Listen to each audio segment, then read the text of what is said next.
Ripple se je povezal z londonskim fintech podjetjem OpenPay, medtem ko je zaprosil za ameriško nacionalno bančno licenco. S tem dokazuje, kako se kripto integrira z običajno finančno infrastrukturo. Sodelovanje omogoča neposredno kovanje in uničevanje Ripple stabilne kriptovalute preko urejenih fiat plačilnih sistemov, ki jih zahtevajo konzervativne institucije. Ripple letno obdela več kot 65 milijard evrov plačilnega prometa na več kot 90 trgih.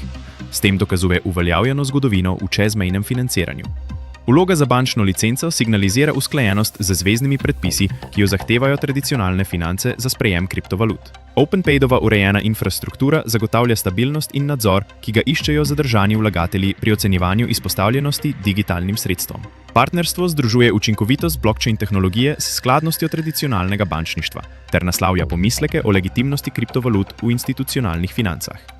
Ripplova odločitev, da umakne svoj pritožbeni postopek, kaže osredotočenost na sodelovanje z regulatorji namesto na dolgotrajne pravne spore.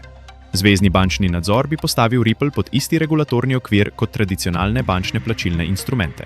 Odobritev bančne licence bi omogočila Ripplu neposredno skladništvo rezerv pri zvezni rezervi, kar zagotavlja varnost institucionalne stopnje. To predstavlja praktično sprejetje kripto preko urejenih kanalov namesto špekulativnih alternativ.